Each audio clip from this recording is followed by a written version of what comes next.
MDH की हल्दी मिर्ची धनिया करे कमाल। ये रंग दे, ये खुशबू दे, ये तीखा, ये कम पड़े। क्या निराला MDH मसाला। पूछता है भारत को प्रेजेंटिंग MDH सुपर हिंग लक्स कोजी हीटेक को पावर्ड बाय राजनिवास। प्रणाम दर्शकों, मैं हूं ऐश्वर्या कपूर और आप देख रहे हैं मेरे साथ पूछता है भारत। और दर्शकों, जब आज मैं आपसे बात कर रहा हूं तो बिहार के दूसरे चरण का भी चुनाव प्रचार थम चुका है। जो थोड़ा बहुत कहीं था वो भी अब पूरी तरह से बंद हो चुका है। बिहार की सड़कें एक बार फिर सूनी है, लेकिन जनता अपना मन बना चुकी है। ये 122 सीटें जहां पे दूसरे चरण का चुनाव हो रहा है और ये आप मैप में देख पा रहे हैं, ये सीमांचल का एरिया, ये बॉर्डर वाले डिस्ट्रिक्ट्स, ये तय करेंगे कि बिहार में अगला मुख्यमंत्री एनडीए का होगा या फिर तेजस्वी यादव होंगे। ये दर्शकों इतना आसान नहीं जितना आसानी से मैंने कह दिया। बिहार का चुनाव का नतीजा सिर्फ बिहार का भविष्य नहीं, पूरे देश का भविष्य तय करेगा, देश की राजनीति को दिशा दिखाएगा। अगर आपको याद हो तो मैंने कहा था कि देश की राजनीति का दिल अगर लखनऊ में धड़कता है तो उसकी नब्ज पटना में चेक की जाती है। बिहार देश की राजनीति की नब्ज है, वो नब्ज जिस पे हाथ रख के डॉक्टर बता देता है कि शरीर में क्या दिक्कत है। देश की राजनीति किस तरफ जाएगी यह बिहार के चुनाव का नतीजा बताएगा। और आज जब दूसरे चरण का चुनाव प्रचार भी थम चुका है तो जनता अपना मन अब बना चुकी है। उसने तेजस्वी यादव को भी सुना है, उसने गृह मंत्री अमित शाह को भी सुना, उसने नीतीश कुमार को भी सुना, उसने प्रधानमंत्री नरेंद्र मोदी को भी सुना। अगर उसने राहुल गांधी को सुना तो उसने बीजेपी के क्षेत्रीय नेतृत्व को भी सुना। उसको पता है अब कि बिहार के भविष्य के लिए क्या चाहिए उसको, विकास या हिंदू मुस्लिम की राजनीति। बिहार का युवा समझ चुका है कि अगर बिहार को आगे लेके जाना है तो ये झूठे वादे चाहिए उसको, या सचमुच बड़ी बड़ी कंपनियां चाहिए, सिर्फ पटना में नहीं, आरा, अररिया, मुजफ्फरपुर, छपरा, हर एक जिले में चाहिए। क्योंकि बोलने से नहीं होगा कि देश का सबसे युवा प्रदेश है बिहार, उस युवा को कुछ देना पड़ेगा। सिर्फ यह बोल देना कि 2 करोड़ 2.5 करोड़ सरकारी नौकरी देंगे, जो कि मुमकिन नहीं है। अगर यह वादा बीजेपी ने किया होता तो भी मैं यही कहता कि मुमकिन नहीं है। क्योंकि अगर आपको याद हो, जिस दिन भारतीय जनता पार्टी का वो प्रण पत्र जारी हुआ, उस दिन मैंने ये कहा ये भी 1 करोड़ नौकरी की बात कर रहे हैं। तो बीजेपी ने कहा हम पब्लिक प्राइवेट पार्टनरशिप कह रहे हैं, हम सिर्फ सरकारी नहीं कह रहे हैं, हम कह रहे हैं कि हम कंपनियां लाएंगे और उन कंपनियों लाने से जो वहां नौकरियां अर्जित होंगी हम उसको भी गिन रहे हैं इसमें। और इसलिए मैं ये कह रहा हूं कि ये जो सीमांचल का एरिया है जो दूसरे चरण में चुनाव के लिए जा रहा है दर्शकों, ये बहुत महत्वपूर्ण है। इसमें एक एक जिला बहुत महत्वपूर्ण है, इसका एक एक सीट बहुत महत्वपूर्ण है। और आप माने या ना माने, नीतीश कुमार जी के स्वास्थ्य पे मैं टिप्पणी नहीं करूंगा, हर नेता कर चुका है बिहार में, खासकर विपक्ष का। उनके अलावा मुझे नहीं लगता कि बिहार की राजनीति का कोई भी नेता शांति से और चैन से सोएगा। जरा ये सीटें देखिए आप, किशनगंज ये जिला देखिए, 4 सीटें हैं, यहां 68% मुसलमान हैं। कटिहार 7 सीटें हैं, यहां 43% मुसलमान हैं। अररिया यहां 6 सीटें हैं, 42% मुसलमान हैं। पूर्णिया यहां 7 सीटें हैं, माफ कीजिएगा 7, 38% मुसलमान हैं। यानी 7, 4 और 6 10, 10 और 14 24 सीटों पे, 24 सीटों पे डायरेक्ट 40% और 4 सीटों पे तो 70% इंपैक्ट है। दी एम फैक्टर, मुस्लिम फैक्टर, मुसलमानों का डायरेक्ट इंपैक्ट इस दूसरे फेज में 10 और 14 24 सीटों पे है, मोटा मोटा डायरेक्ट। ये तो मैं सिर्फ सीमांचल का फैक्टर बता रहा हूं। आरजेडी और कांग्रेस क्या इसी पे पूरी तरह से निर्भर है। सूत्रों की माने तो हां, तेजस्वी यादव को लगता है इन 24 में से 20 से ज्यादा पे वो या कांग्रेस विजयी होगी।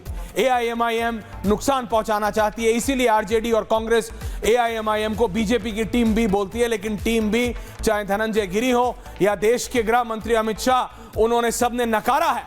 कहा है एआईएमआईएम से हमारा कोई मतलब नहीं, असदुद्दीन ओवैसी से हमारा कोई मतलब नहीं, वो बीजेपी की टीम भी ना थी, ना है, ना कभी होगी।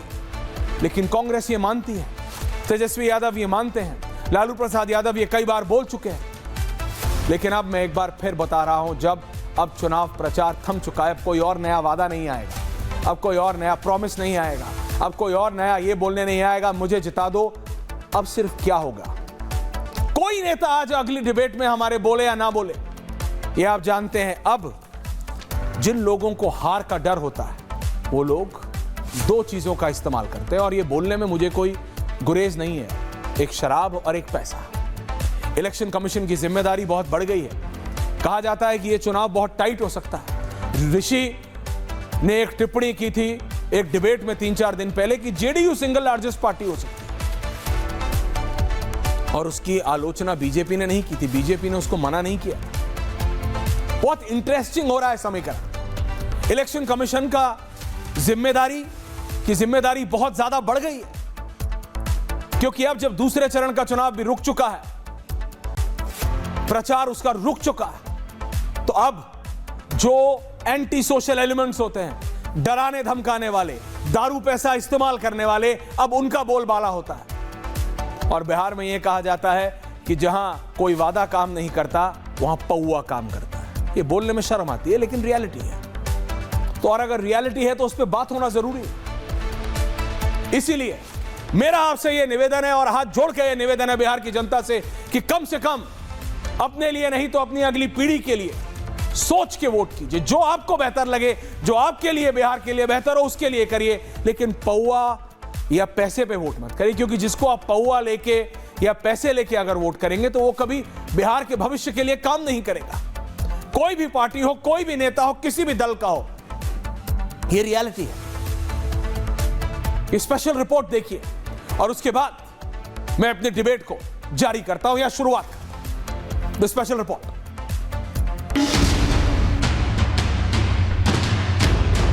बिहार में दूसरे चरण के लिए चुनावी शोर थम गया है। 36 घंटे के बाद 20 जिलों की 122 सीटों पर वोटिंग होगी। प्रचार के आखिरी दिन भी सभी दलों ने पूरी ताकत झोंकी। अमित शाह, योगी आदित्यनाथ और नीतीश कुमार ने अलग अलग सीटों पर सभाएं की, तो महागठबंधन की तरफ से तेजस्वी और मुकेश सहनी मैदान में डटे रहे। दूसरे चरण में सीमांचल की 24 सीटों पर भी वोटिंग है, तो ओवैसी ने भी घूम घूम कर मुसलमानों को गोलबंद करने की पूरी कोशिश की। पहले चरण में बिहार ने सभी रिकॉर्ड तोड़ दिए।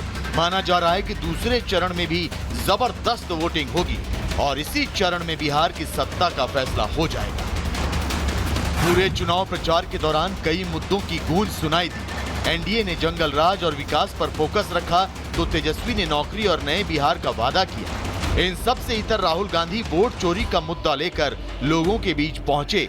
मुद्दों की जंग में जमकर बयानों के तीर चले।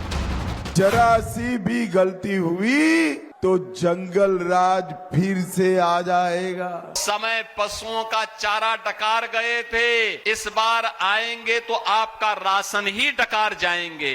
पूरे बिहार की जनता जो है आशीर्वाद दे रही है, इस बार बदलाव के लिए वोट किया है, आगे 11 तारीख को भी करेगी। पहले चरण में जहां मिथिलांचल की सीटों पर जबरदस्त मुकाबला था, तो दूसरे चरण में सीमांचल फैक्टर हावी है। पिछली बार ओवैसी ने इस इलाके में तेजस्वी यादव का गुणागणित बिगाड़ दिया था। इस बार भी ओवैसी अलग अलग मंच से तेजस्वी यादव पर हमलावर।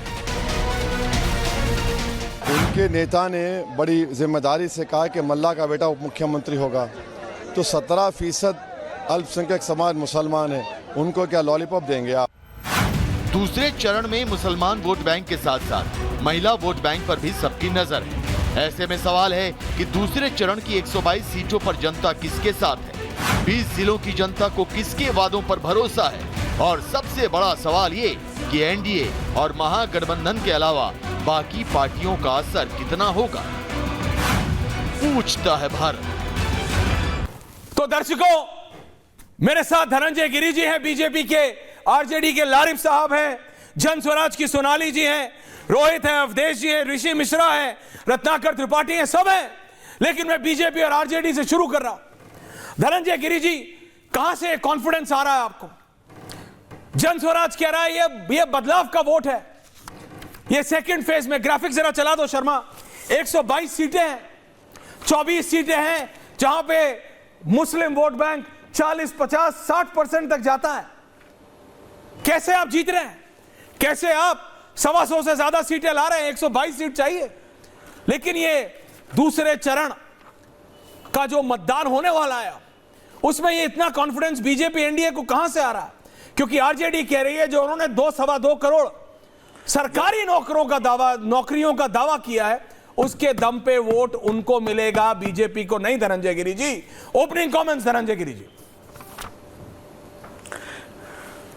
ऐश्वर्या जी, जनता के आशीर्वाद से दोनों चरणों में, जनता के दोनों चरणों पे सर झुका के मैं कह रहा हूं कि दोनों हाथों से जो जनता ने हमें आशीर्वाद दिया है, जो भर भर के आशीर्वाद दिया है, बिहार के मन में मोदी और निश्चय में नीतीश, एनडीए सरकार बनने के लिए 25 से 30, फिर से नीतीश। और जो लोग हर घर नौकरी का बात कर रहे हैं, वो मौकरी का विषय बन चुके हैं। लोग उनकी मौकरी उड़ा रहे हैं कि जो खुद किसी भी परीक्षा का, जो किसी पद का फार्म नहीं भर सकते, वो हर घर को नौकरी बांटने चले हैं। ये मजाक का विषय बन गया है। और कुछ लोग तो डर भी गए कि क्या मेरा भी जमीन मकान ले लेगा क्या नौकरी के नाम पर, चूंकि ट्रैक रिकॉर्ड तो यही है, ट्रैक रिकॉर्ड उनके पास यही है। आज से 3000 साल पहले बिहार में एक डकैत हुआ, उसका नाम था उंगली मार। मगध के रिकॉर्ड में उसका नाम था अहिंसक। बिहार में एक परिवार हुआ जिसने नाम दिया सामाजिक न्याय, लेकिन उसने सामाजिक न्याय के नाम पर पारिवारिक आय जमा की, लोगों का जमीन मकान दुकान घर द्वार गहना गुड़िया। तेजस्वी जी के गले में जो लटकी हुई संपत्तियों की माला है, वो नौकरी के नाम पर जमीन। नहीं, लेकिन धनंजय जी, आरजेडी यही तो कहती है कि आप पुरानी बातें करके जनता को डराना चाहते हैं, लेकिन आपके कोई नए वादे नहीं है। RJD is counter. Opening comment Larif ji. अरे 2 करोड़ नौकरियां देंगे कहां से? वादा तो कर दिया है बिहार के युवा को, पैसा कहां है? बिहार सरकार के पास, बिहार सरकार का राजस्व कितना आप जानते हैं? 2.25 करोड़ नौकरी देने के लिए 2 करोड़ 1.75, 1.5 करोड़ नौकरी देने के लिए कितना पैसा चाहिए? है नहीं उतना। झूठा वादा है क्या ये? नहीं ऐश्वर्या जी, नमस्कार। Thank you. नमस्कार। टेक्निकल प्रॉब्लम से के कारण मैं फोन पे हूं आपकी आवाज सुनने के लिए। ये जो कह रहे हैं, इनको कहने दीजिए, कहने की आजादी है। किसी को कहने पे तो हम लोग आजादी आपको भी है जैसा आपके। हाँ बिल्कुल बिल्कुल, हमारी आजादी है, लेकिन इनके जैसा हम लोग रोक टोक नहीं करते किसी कहने पे। बात साफ है। जिस आशीर्वाद की बात कर रहे हैं, वो आशीर्वाद आपने देखा किस तरह से पूरे बिहार के मतदाताओं ने राष्ट्रीय जनता दल को और महागठबंधन को आशीर्वाद देने का काम किया। जिस तरह से वोट परसेंटेज बढ़ा है, जिस तरह से हमारे साथ पूरी आवाम खड़ी है, हमारे कुत्तों के साथ हमारे। नहीं जी, हम स्वराज कह रही है आप दोनों का नहीं है, बदलाव का वोट है, उनका वोट है। देखिए, हम अपनी बात करेंगे, हम अपनी बात कह रहे हैं ऐश्वर्या जी, करिए ना। तो हमारी जो बात है वो ये है, साफ तौर पे पूरी तरह से ये जो 20 साल खटारा सरकार चली है, जो विफलता है सरकार की, जिस तरह से नाकामी सामने आई है, किसी भी काम, किसी भी परीक्षा को पूरा करने के लिए लायक सरकार नहीं है। यहाँ का एक एक बच्चा अपना स्नातक कंप्लीट करता है 7 साल में, 6 साल में। एक सेशन टाइम पर नहीं है, विश्वविद्यालयों को आप नहीं चला सकते, कॉलेजेस आप नहीं चला सकते, वो कहते हैं कम से एक अस्पताल नहीं फंक्शनिंग है। नहीं, टाइम पे तो एक ही चीज का विश्वविद्यालय था और वो था किडनैपिंग। वो थी ऐश्वर्या जी सुन लीजिए दावा है बीजेपी का, ये आपके ऊपर एलिगेशन है बीजेपी का। नहीं, एलिगेशन उनको लगाने दीजिए ना, आप मेरी बात हो जाने दीजिए। बोलिए। कितने विश्वविद्यालय खुले हमारे राबड़ी जी के शासनकाल में, जरा पूछ लीजिएगा, ठीक है? अगर जानकारी नहीं है तो मैं रिसर्च अपने यहाँ से भेजा दूंगा, ठीक है? जो झारखंड में भी विश्वविद्यालय स्थापित है वो हमारे शासनकाल के हैं, राबड़ी देवी जी के समय के, ठीक है? सुन लीजिए पहले, आपके पास 20 साल में जो आपको हमने जनादेश दिया, आप लगातार तोड़ मोड़ करके, अलट पलट करके, आप बेईमानी करके मैंडेट का आप किसी तरह सरकार चलाते रहे। अच्छा, और सबसे बड़ी बात है कि आपके पास जवाब देने का समय है। आप 20 साल में आपने क्या किया, ये जवाब क्या किया 20 साल में? धनंजय गिरी आरजेडी ओपनिंग कमेंट्स, जवाब ले रहा हूं आपने काउंटर दिया। धनंजय गिरी, सोनाली जी आ रहा है उसके बाद। 23,000 23,132 करोड़ की इकोनॉमी पर छोड़ा था, 3,17,000 करोड़ तक लेकर के चले गए। 37% पर महिलाओं की लिटरेसी को छोड़ा था, 87.9% पर लेकर के चले गए। 20 यूनिवर्सिटी स्टेट की, 4 सेंट्रल यूनिवर्सिटी और 7 प्राइवेट यूनिवर्सिटी, ये शिक्षा कर लेकर के आए हैं हम बच्चियों के स्कूल से जाना शुरू किया। इकोनॉमी को क्या ऊंचाई दी है वो आप देख सकते हैं। 17,000 एकड़ जमीन एक्वायर कर लिया, इंडस्ट्री पॉलिसी बनाई है, 100 करोड़ लेकर के आई है, 10 एकड़ जमीन पाई है, 500 करोड़ लेकर के आई है, 25 एकड़ जमीन पाई है। लगातार बढ़ रहा है बिहार, आगे बढ़ता हुआ बिहार है। आप जिस बढ़ता हुआ बिहार, सोनाली जी को भी लाइए अंदर को। 135 करोड़। धनंजय गिरी जी, लारिब साहब, आप दोनों बिहार की सत्ता पे कभी ना कभी लंबे समय के लिए रहे हैं। सोनाली जी, आपको पता है बिहार और ये जो सीमांचल का एरिया है या ये जो 122 सीट है, सोनाली जी, वादा तो आपने करा है बदलाव का, आपके नेता ने प्रशांत किशोर का, लेकिन आपको रियलिटी पता है? आज भी जब हमारी टीम और 1 दर्जन से ज्यादा एंकर्स और रिपोर्टर्स मेरे बिहार में इस समय एक गांव में गए, वो बोला अगर माझी है, वो जाति की बात कर रहा हूं, पासवान है तो माझी के हैंडपंप से नहीं पी सकता, ये आज भी है बिहार में, पूछ के लेना पड़ता है। ये रियलिटी है। गरम गरम, अगर गरम गरम बोल रहा हूं, पूरी की बात नहीं कर रहा हूं, सड़क, डामर वाली सड़क पड़ रही है तो लोग सड़क निकाल के ले जाते हैं कि घर की बाउंड्री स्ट्रांग कर देंगे। ये रियलिटी है। और ये लाखों करोड़ों के फिगर्स की बात करते हैं सब। क्या सचमुच आप, क्योंकि अब दूसरे चरण का चुनाव प्रचार भी रुक चुका है, अब तो सच सच बता दीजिए, आप भी ऐसी ही हैं या आपकी पार्टी अलग है बिहार के लिए कुछ? सोनाली जी, सच्चाई आप बता रही, वही सच्चाई बिहार की हम भी जनता को बता रहे हैं। और ये लोग बताइएगा कि कुछ करिएगा, सरकार में बने रहने का दावा कर रहे हैं, वो इस रियलिटी को एक्सेप्ट करने को तैयार नहीं है। आप बड़े बड़े पॉलिसीज की बात करते हैं, आप क्या आगे अगले 5 साल में करेंगे, आप इसकी बात करते हैं। लेकिन मैं फिर वहीं पे आऊंगी कि आपके पास इस 5 साल में आपने क्या किया, आपके पास दिखाने के लिए कुछ भी नहीं है। अगर आपके पास रिपोर्ट कार्ड होता और अगर आप पिछले 20 साल की बात करते हैं तो हर चुनाव आपको याद रखना चाहिए कि 5 साल पे होता है, यानी हर सरकार बदली जाती है या चुनी जाती है 5 सालों पे, लेकिन हम बात करते हैं 20 सालों की। और अगर इसी साल पे आपने उपलब्धि आपकी 0 रही है, और शायद इसीलिए जब आपके प्रधानमंत्री या फिर हमारे प्रधानमंत्री जब इस बिहार में रैली करते हैं तो उन्हें भीड़ को बुलाना पड़ता है, भीड़ को इकट्ठा एक प्रलोभन देके आकर्षित करना पड़ता है। उनकी सभाओं में भीड़ नहीं जुटती। वो बात किसकी करते हैं? वो विकास की आज भी बात नहीं करते, वो बात करते हैं जंगल राज की। वो उनका पैसा है, उन्होंने कमाया, उन्होंने लगाया, इसलिए कोई सवाल नहीं है। देखिए, नेता चाहे इधर वाले हो उधर वाले हो, आपको लगता है कि जनता को बिना बुलाए आती है जनता? आप बताइए, आपके नेता तो पूरा बिहार सबसे ज्यादा घूमे हैं, आप ये दावा कर रहे हैं कि आपके नेता से मिलने के लिए जनता अपने आप आई? बिल्कुल। और अगर ऐसा है तो फिर आप इन 122 दूसरे चरण के चुनाव में 122 में से कितनी सीटें जीतने वाली हैं? ये आप बात समझिए एक सेकंड। कांग्रेस आ रहा हूं, मनोज बाबू आ रहा हूं, लेकिन कांग्रेस के बाद रत्नाकर त्रिपाठी ऑफ द कांग्रेस, ताकि चारों पार्टी आ जाए। रत्नाकर त्रिपाठी जी को मिले। रत्नाकर जी, लड़ाई में है कि लड़ाई में भी नहीं है आप? बीजेपी कह रही है हम सिंगल लार्जेस्ट है, बीजेपी जेडीयू, आरजेडी कह रही है तुम गलत बोल रहे हो, हमारा वोट है, जन स्वराज कह रही है दोनों गलत है, सब मेरा है। आप तो है ही नहीं, ना 3 में ना 13 में। मैं वही कह रही हूँ, लड़ाई में ना होते तो हमको मिटाने के लिए लोग प्रयास न कर रहे होते। पहली चीज जान लीजिए। सोनाली जी, आ रहा हूं वापस, और 2 मिनट का समय दीजिएगा, उसके बाद भले आपको जो 45 सेकंड दे रहा हूं सर। अवधेश कुमार जी बोल रहे थे एलजेपी का 5% वोट हमको मिल जाएगा बीजेपी को। अवधेश जी, एलजेपी 2021 में बढ़ गई है पशुपति पारस और उसके बीच में, तो वोट भी तो बटेगा ना आपका। कि आपको लगता है कि सारा वोट चला आया है पासवान जी के पास? इस बार इस चरण का मगध, शाहाबाद और सीमांचल डिसाइड करेगा। सीमांचल वो एरिया है जिसमें ओवैसी आपके हैं, वो आपको फायदा दिलाने की कोशिश कर सकते हैं।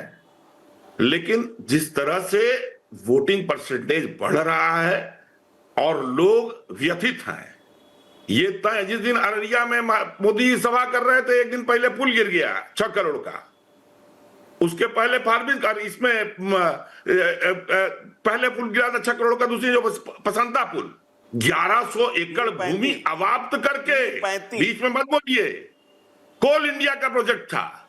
आप और आज की तारीख में 100% वो है। और ये प्रोजेक्ट क्या था जानिए धनंजय जी, रुकिए भाई, जब 58,000 करोड़ का बजट पेश किया निर्मला सीतारमण ने, तो उसमें ये 24,000 करोड़ था। जो आपने उठा के बिहार का अडानी को दे दिया। रत्नाकर जी, ये अंबानी अडानी का डमरू बजाना कब बंद करेंगे आप? बिहार के लिए 34,000। हर एक कांग्रेस की सरकार में, अगर सबसे बड़े स्टेट सरकार में, स्टेट गवर्नमेंट में अगर सबसे बड़े प्रोजेक्ट आज भी मिल रहे हैं तो वो अंबानी अडानी को मिल रहा है। पता है क्यों? क्योंकि वो बड़े बिजनेस हाउसेज है। बीच में ना बोला करिए। नहीं, क्यों ना बोलूं बीच में? मैं सबके बोल रहा हूं, आपके भी बोलूंगा। क्या है, आप तो ना 3 में ना 13 में, क्यों नहीं बोलूंगा? मनोज सिंह को लाओ जरा बीच में, इन चारों पार्टीज के बीच। रत्नाकर जी, बिहार की रियलिटी समझिए। जो मैंने बोला उस पर कोई बात करने को तैयार नहीं है मनोज जी।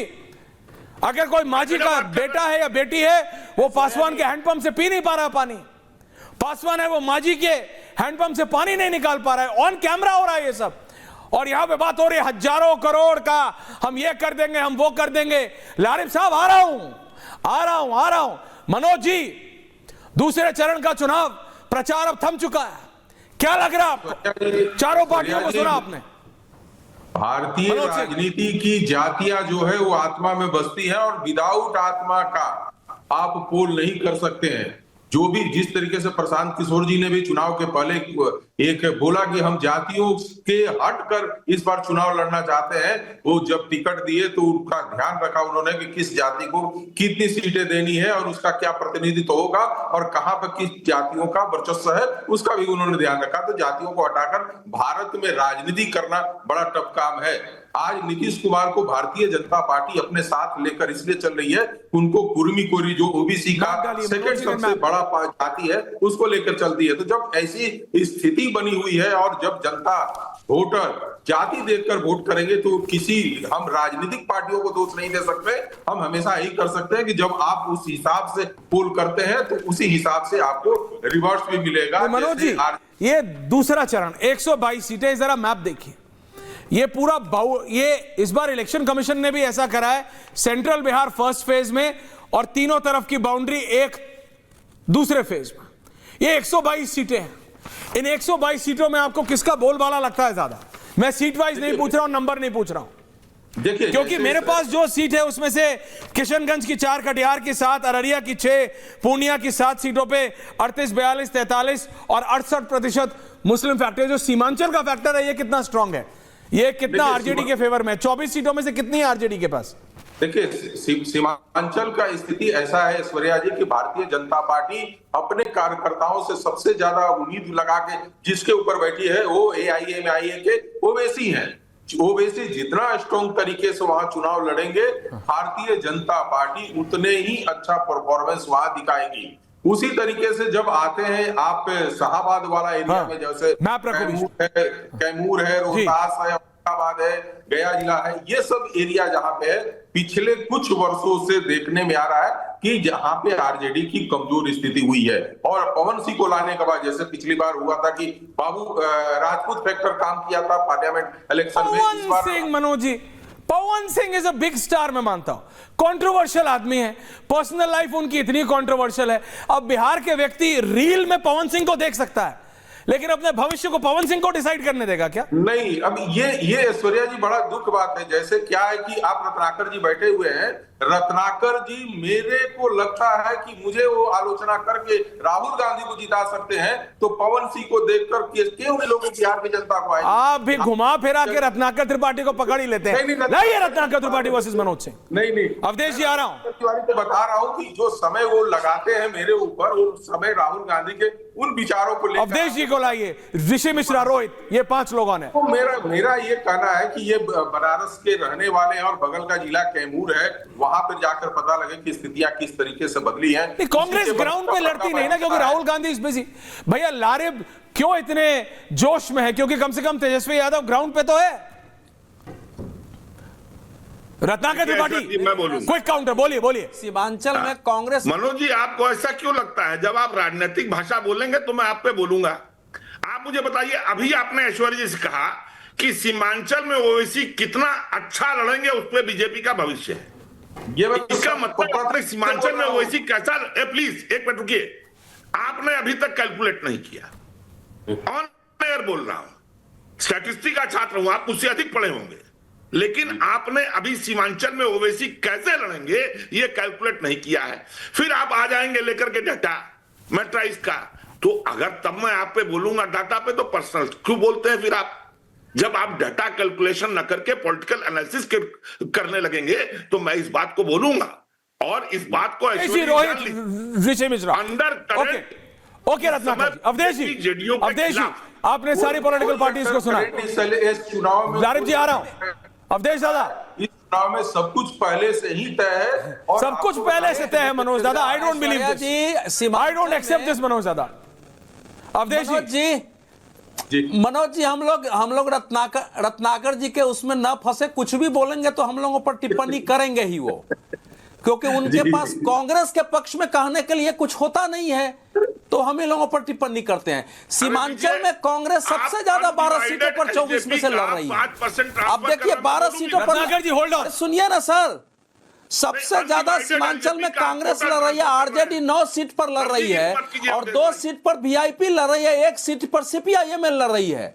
तो कांग्रेस ने अपना स्टेक सीमांचल में ज्यादा लगाया, क्योंकि पिछली बार जो 7 सीटें थी उसमें से अकेले 4 सीट कांग्रेस जीती थी, तो इसलिए कांग्रेस ने वो दिया। इधर भी बीजेपी ज्यादा लड़ रही है, तो बीजेपी भी 12 सीट पर लड़ रही है इस बार।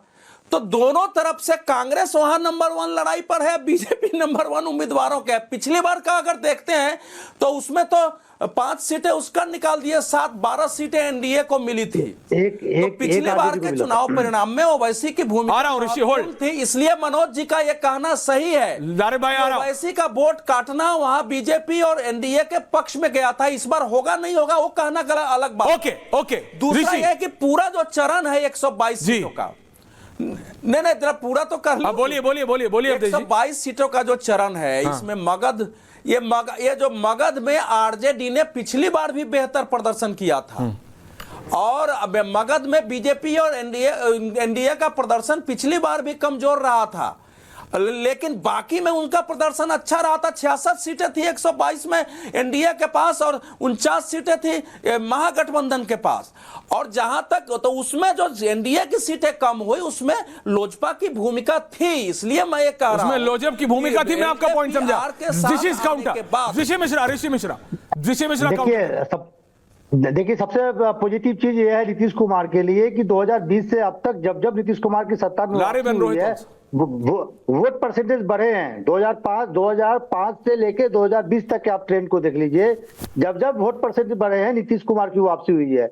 एक बात बिल्कुल सही है कि पिछले बार लोजपा ने नुकसान पहुंचाया था, लोजपा इस बार साथ है तो कहीं ना कहीं मजबूती मिलेगी। लेकिन एक बात आपको ध्यान रखना होगा, अवधेश जी बहुत पढ़ते लिखते हैं, कैमूर और आसपास के क्षेत्रों में बीजेपी ने जो टिकट बांटा है वह टिकट बिल्कुल सही नहीं है। ब्राह्मण और वैश्य को आपने दरकिनार कर दिया है, काफी नाराजगी है। लोकल कार्यकर्ता को छोड़ के या वैशाली के उपेंद्र कुशवाहा को उठा के वहां पे बैठा दिए हैं आप। रामेश्वर चौरसिया जैसे पुराने नेता को दरकिनार कर दिए हैं। ईबीसी की बात करते हैं आप, कितने ईबीसी को वहां टिकट दिए हैं, कितने ब्राह्मण को टिकट दिए हैं, कितने वैश्य को टिकट दिए, आपका कोर वोट बैंक है। तो इस बार जो बीजेपी तीसरे नंबर पे जाएगी मेरे हिसाब से, उसमें टिकट डिस्ट्रीब्यूशन का बहुत बड़ा रोल है। Okay, point taken. रोहित अनमैपिन, लारिफ जी आ रहा हूं उसके बाद। रोहित, ऐसा है, सुनिए, एक तरफा विश्लेषण को बिहार की जनता नहीं मानती है। बिहार की जनता जेब में एक तरफ सिजेरियन और दूसरे तरफ फिजिशियन, डॉक्टर का मशीनरी लेके चलती है। न जात की न पात की, बात करो जमात की। 2010 में जो सुनामी आई थी, माननीय नीतीश कुमार जी के नेतृत्व में भारतीय जनता पार्टी की गठबंधन की सरकार को जनमत संग्रह जिस प्रबलता और प्रचुरता के साथ बिहार की सम्मानित जनता ने दिया था, उससे बड़ी सुनामी। अरे सुनिए ना भाई, आप लोग सब व्याकुल भारत है, सुनिए ना, आपके बोलने में हम बोलते हैं, सुनिए पहले। इस बार उससे बड़ी सुनामी बिहार की जनता के व्यापक जन समर्थन के बल पर आने जा रहा है। और पिछले चुनाव में जो नुकसान हुआ था उसमें शाहाबाद और मगध के क्षेत्रों में उपेंद्र कुशवाहा जी भी स्वतंत्र रूप से एक गठबंधन बना के चुनाव लड़ रहे थे, चिराग जी भी थोड़े अलग थे। इस बार पूरा परिवार एक साथ है और बिहार की जनता प्रधानमंत्री माननीय नरेंद्र भाई मोदी जी के नेतृत्व में नीतीश कुमार जी के विकासशील सोच के साथ पूरी ताकत के साथ खड़ी है। सुनिए, जो केआईटी है, केआईटी जानते हैं क्या होता है? किडनैपिंग इंस्टीट्यूट ऑफ टेक्नोलॉजी, इसके जो कुलाधिपति हैं कन्विक्टेड लालू प्रसाद यादव जी और उनके जो राजकुमार हैं इस कन्विक्टेड चार्जशीटेड गठबंधन के मुख्यमंत्री वेटिंग बबुआ तेजस्वी यादव, इनके नेतृत्व को बिहार की सम्मानित अमन, चैन और बाबा साहब अंबेडकर के संविधान में आस्था, निष्ठा और प्रतिष्ठा रखने वाली जनता गो वेंट गॉन का सर्टिफिकेट देने के लिए आतुर है। 14 नवंबर को जब बाल दिवस मनाएगा देश, देख लेंगे यादव के बालक बाबू तेजस्वी यादव को बाल दिवस का मिठाई खिलाएंगे, बिहार हारेंगे। ऋषि कुछ कहना चाह रहा हूं, उसके बाद आ रहा हूं। धनंजय गिरी जी आ रहा हूं, देखिए ऋषि मिश्रा सोनाली जी आ रहा हूं। किडनैपिंग इंस्टीट्यूट ऑफ टेक्नोलॉजी की बात कर रहे थे।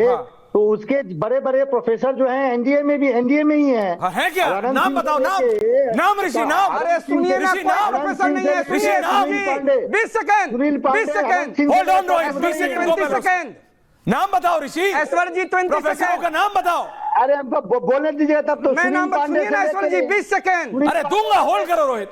20 सेकंड बोलने दो पहले। पांडे से लेके उल्लास पांडे, अनंत सिंह, धूमल सिंह, ये जितने भी बाहुबली है उधर ही है, सब डॉक्टर। अब बताओ, अब सुनिए ना, हम इनको केआईटी का फार्मूला समझा रहे हैं, सुनिए, समझाइए। ये सब जो लोग हैं ये समाजवादी विचारधारा में विश्वास रखने वाले लोग हैं, राजनारायण के वंशज हैं। सुनिए 1 मिनट, 20 सेकंड ऐश्वर्य जी, 20 सेकंड बोलिए। जब जंगल राज था 1990 से 2005 तक, तो हम ही, अरे सुनिए ना भाई 20 सेकंड, बिहार में जब जंगल राज था 1990 से 2005 तक, तो हमने अपने परिवार के खून की कुर्बानी दी है। हमने दांड में गमछा और मूड़ी में मुरेठा बांध के बिहार में दूसरी आजादी की लड़ाई लड़ी है। और ये सब लोग उस आजादी की लड़ाई के नायक हैं, जिनका नाम आप जातीय पूर्वाग्रह और कुंठा से ग्रसित होकर ले रहे हैं। हम नहीं होते तो लालू यादव जैसे प्रोफेसरों पे जवाब नहीं दिया, भ्रष्टाचारी से मुक्ति नहीं मिलती। रोहित पूरा भाषण दे दिया, बढ़िया वाला है। अभी किसी के कुंठा राज से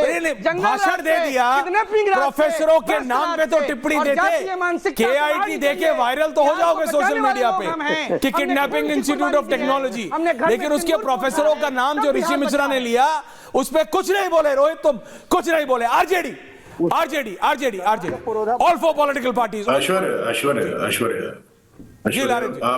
अभी आ रहा हूं धनंजय जी, इसके बाद आपके पास धनंजय जी और आई थिंक ऋषि साहब ने जिक्र किया कि वोट परसेंटेज के बारे में आपको बात कर रहे थे, मैं सुन पाया। तो वोट परसेंटेज जहां तक मैं कैलकुलेट करके आपको सब समझाने की कोशिश करता हूँ, 1990 में 62% था, 95 में 61। वो सब एनालिसिस कर लेंगे जब आएगा। सुन लीजिए अभी जवाब सुनिए ना। नहीं सुनिए ना, अरे आने तो दीजिए, तब तो करेंगे ना एनालिसिस। अभी तो ये बताइए, ये दूसरे चरण का चुनाव प्रचार जो होगा इन 122 सीटों में आपको कैसे लगता है कि आप जीतेंगे? ऐश्वर्या जी सुन लीजिए। हाँ सुनाइए। अभी उन्होंने जो कहा कि जब वोट परसेंटेज बढ़ता है तो नीतीश बाबू के लिए शुभ संकेत होता है, तो मैं उसी का खंडन कर रहा हूँ। 1990 में 62% पोलिंग था, 1995 में 61.8% था, 2000 में 62.6% था और 2005 में 46% आरजेडी जीती थी। ठीक है, तो जब 60 से ऊपर आरजेडी जीती है, ये फैक्ट मैं 3 दिन पहले बोल चुका हूँ। जब पोलिंग हुई है, मेरा सवाल यह है कि बिहार में आप पहले तो बिहार में जो जितने मंत्री संतरी और जितने सांसद और दूसरे प्रदेशों के मुख्यमंत्री और कथित तौर पे नेता और बहुत हैवी वेट लोग वो यहाँ कैंप कर रहे हैं, ये बिहार के उत्थान के लिए कब कैंप किए? बिहार के बेहतरी के लिए और बिहारियों के वेलफेयर के लिए कब आए? धनंजय गिरी, अपलिफ्टमेंट के लिए। धनंजय गिरी इस काउंटर आरजेडी है। धनंजय गिरी जी बताइए। स्वास्थ्य सेवाएं ऐश्वर्या हो गई है जी, बोलिए। ऐश्वर्या जी, अस्पताल में ताले लगे हैं, ऐश्वर्या जी बोलिए। कॉलेज में क्लासेस नहीं हो रहे हैं, विश्वविद्यालयों में भर्तियां बंद है। और अरे भाई हो गया आपका। ऐश्वर्या जी देखिए, सबसे बड़ी बात मैं आपको दे रहा हूं, ब्रेकिंग न्यूज सुन लीजिए। ऐश्वर्या जी, सबसे बड़ी और सबसे महत्वपूर्ण बात यह है कि महागठबंधन ने हार मानी, चुनाव पूर्व ही हार मानी। राहुल गांधी निकल गए करने जंगल सफारी। आप देख लीजिए, आज तेजस्वी जी का बर्थडे, बेचारे को हैप्पी बर्थडे भी नहीं बोला, ये भी नहीं कहा, कुछ आश्वासन भी दे देते नहीं।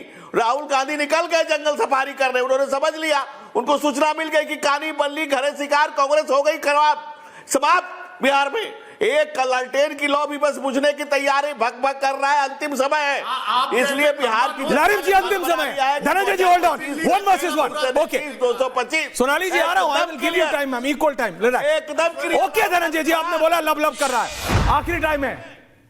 ऐश्वर्या कपूर बोलिए लारिफ। इस तरह से खिसियानी बिल्ली खंबा नोचती है, खिसियानी बिल्ली हो गया धनंजय जी, ओके। वैसे हारते हुए लोगों की बेचैनी बता रही है। ललन सिंह से लेकर के विजय सिन्हा उप मुख्यमंत्री की बेचैनी भी फर्स्ट फेज के पोलिंग दिन में आपने देखी है। तो मैं किस तरह से ये Dhananjay ji hold on, 30 second दीजिए लारिफ को। बोलिए लारिफ, रुक गए लारिफ, हाथ से कान बंद करते हैं जब। क्या धनंजय जी बोलिए, क्या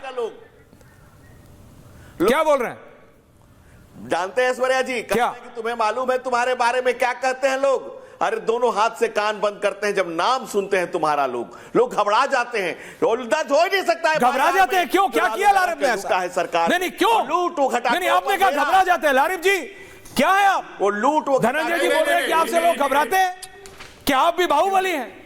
क्या आप भी दबंग हैं? हमसे कोई क्यों घबराएगा? कह रहे हैं इसलिए कि ऑन एयर कह रहे हैं, ऑन कैमरा कह रहे हैं, ऑन रिकॉर्ड कह रहे हैं। भारतीय जनता पार्टी क्या आप बाहुबली हैं? राजनीति करती है, क्या आप भी दबंग हैं? और ना किसी को डराते हैं। अपहरण उद्योग मुख्यमंत्री निवास से चलता था। अरे आप क्या कहेंगे? आप किस मुंह से कह रहे हैं? आपको 14 तारीख को परिणाम जनता बिहार की दे रही है। कहा है बिहार की जनता से अपहरण उद्योग चलता था। ये मैं नहीं कह रहा हूं, ये फर्जी खबर है, नैरेटिव आपके पास फर्जी बात फैलाने के लिए। बिहार की जनता आंख मूंदले थोड़े ना है, बिहार की जनता देख रही है। फलता फूलता था। ऐश्वर्या कपूर पूछता है भारत के साथ में जोड़ूंगा कि सोचता भी है भारत। ये धनंजय गिरी और भाजपा को पता नहीं है, देखता भी है भारत, पूछता है जनता पार्टी और पूछता रहेगा भारत। लेकिन सोनाली जी, भारत सोचता, सोनाली जी आपने सुना BJP RJD, BJP is upbeat. BJP कह रहे हैं भैया इस बार महिलाएं ज्यादा आई हैं, हमारा वोट है। आरजेडी कह रहा है हेलो ट्रैक रिकॉर्ड देखो, 60% से ऊपर जब वोटिंग होती है तो मुख्यमंत्री हमारा बनता है, from the Yadav clan, from the Yadav family. आप कहां इसमें ये बना के बैठी हैं कि ये बदलाव की राजनीति है, ना इधर वाले ना उधर वाले, हम होंगे सिर्फ। ये तो अरविंद केजरीवाल की लाइन थी। सबसे पहले मैं यही कहना चाहूंगी कि बीजेपी जो अपने आप को बहुत बड़ी पार्टी क्लेम करती है, वो इतनी अकलमंद पार्टी है कि चुनाव के समय प्रचार के बदले वो अपना ही दुष्प्रचार कर रही है। कैसे? जैसे वो अपने कार्यों को कर रही है, जिस ढंग से चुनावी प्रचार में। सबसे पहले मैम आपको ऑडियो क्रैक कर रहा है, मैम आपका ऑडियो क्रैक कर रहा, वापस जाऊंगा आपके पास। Ratnakar Tripathi of the Congress party भी क्रैक। रत्नाकर जी क्रैक कर चुकी। अब पार्टी कहां? अब आप तोड़ दीजिएगा रिजल्ट के बाद तो मैं क्या करूं? नहीं आपके ऊपर तो आरोप धनंजय जी बीजेपी के ऊपर तो लगाते ही हैं। आपने कहा पार्टी क्रैक कर रही है, अब आप रिजल्ट के बाद 7, 8, 10, 15, 20 में विधायक आए, अब आपने तोड़ लिए तो अब उसमें मैं क्या कर सकता हूं?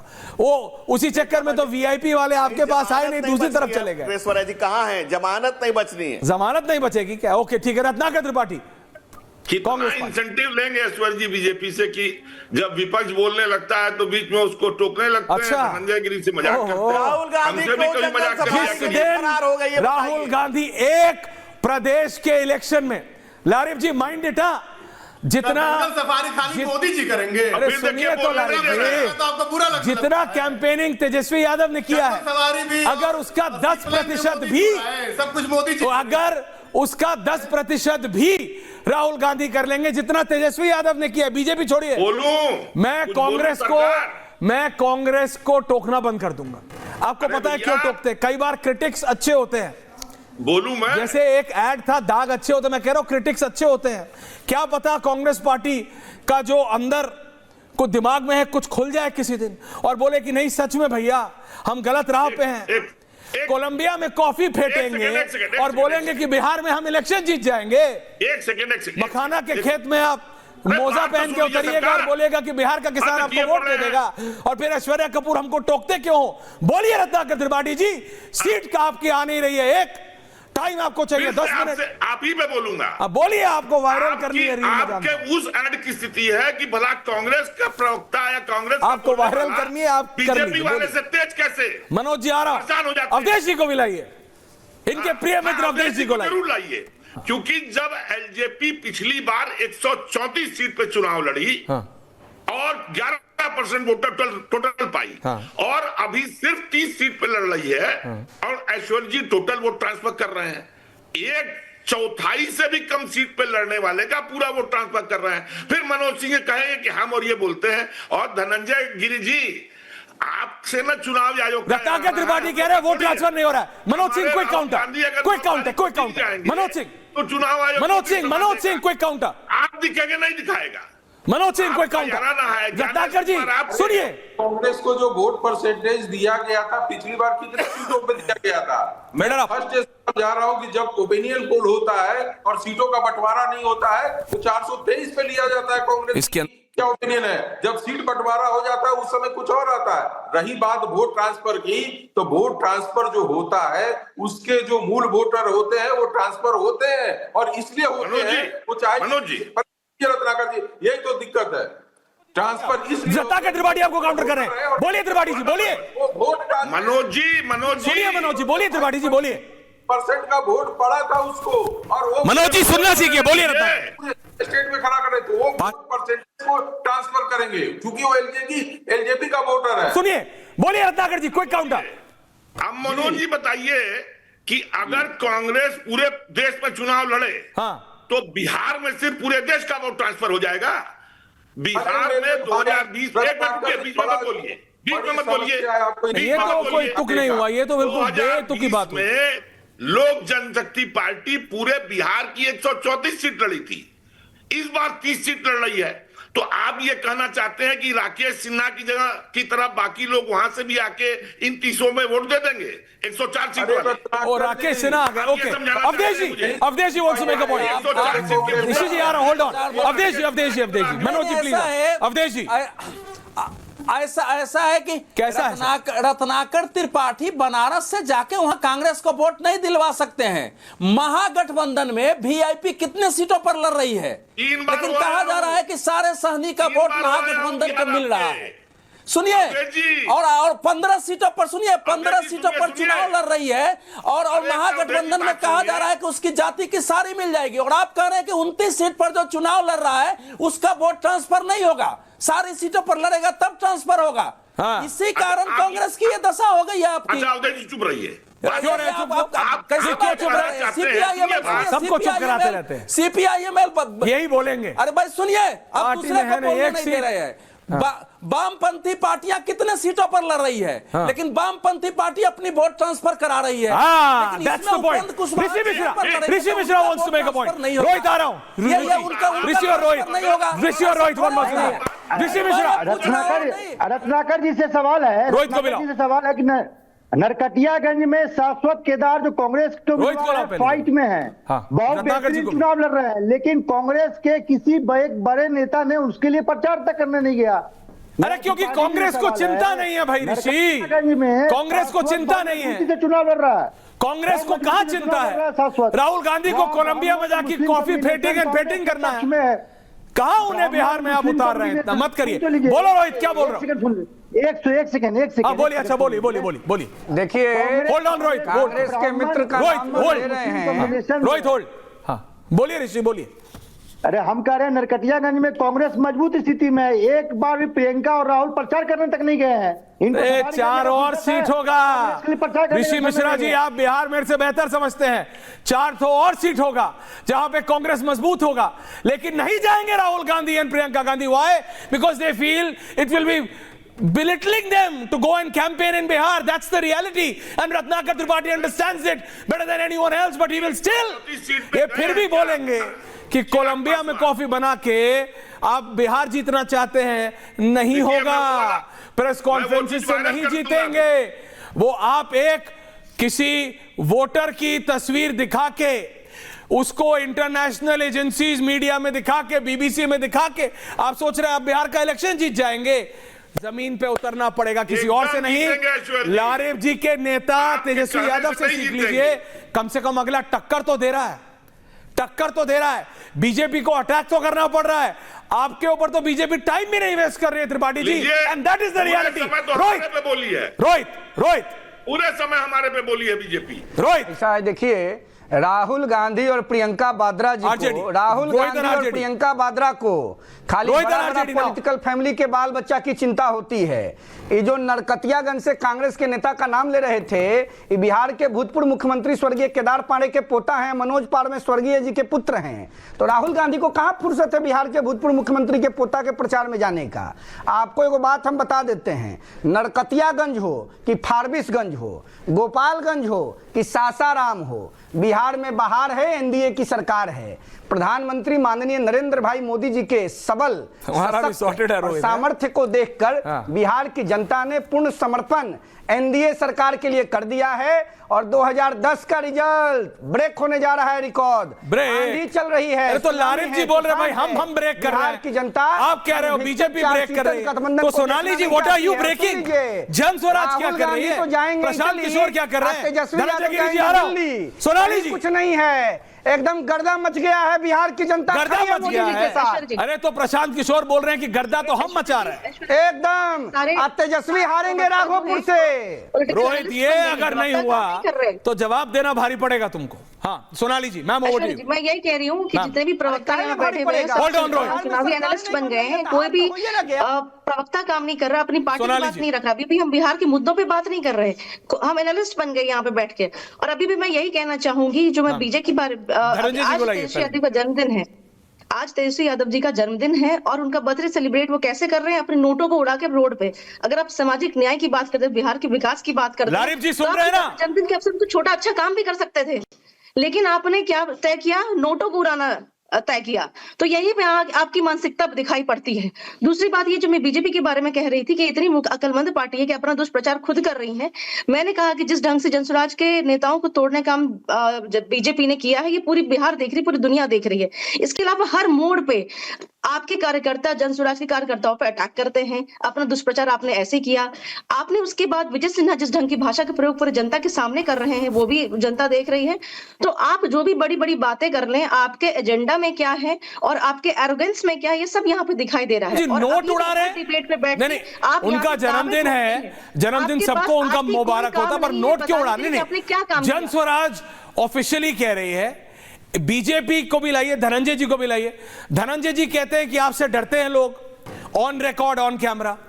जन स्वराज की प्रवक्ता कह रहे हैं कि आपके नेता मुख्यमंत्री पद के दावेदार तेजस्वी यादव अपने जन्मदिन पे नोट उड़ा रहे हैं। ये हो क्या रहा है? What is wrong with RJD?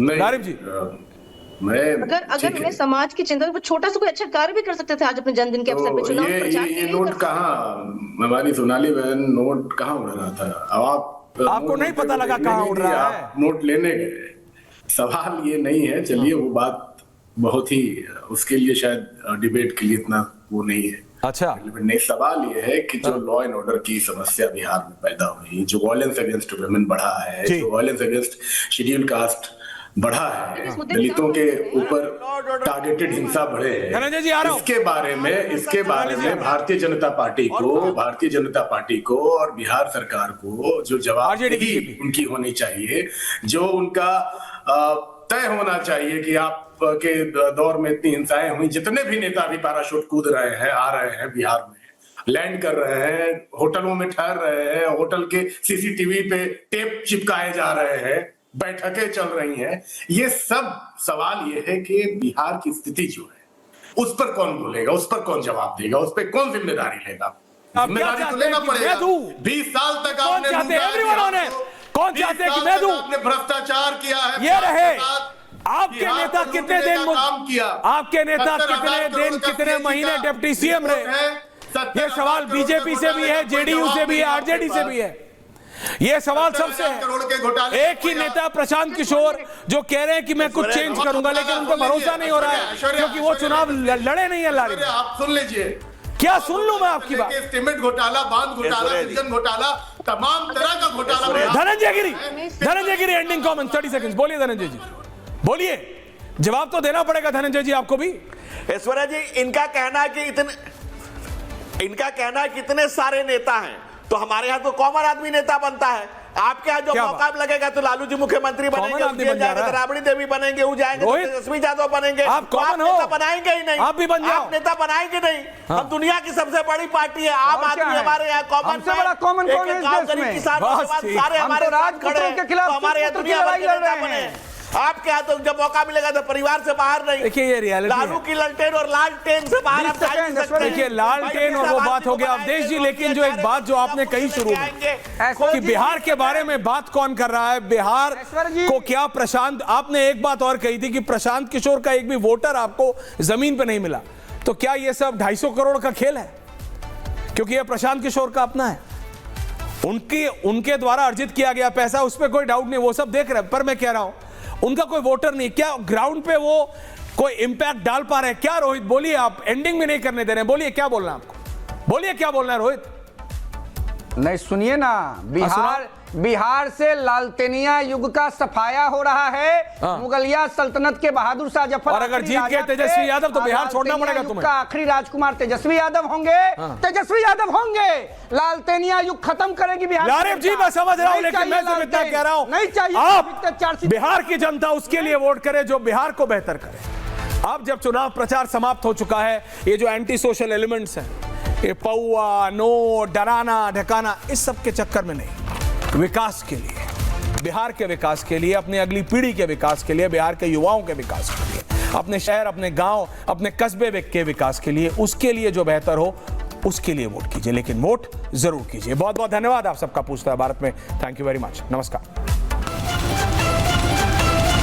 अब आया असली स्वाद, अब आया स्वाद। जब स्वाद के पड़े हो लाले तो MDH का चंकी चाट मसाला डालें। MDH का चंकी चाट मसाला। MDH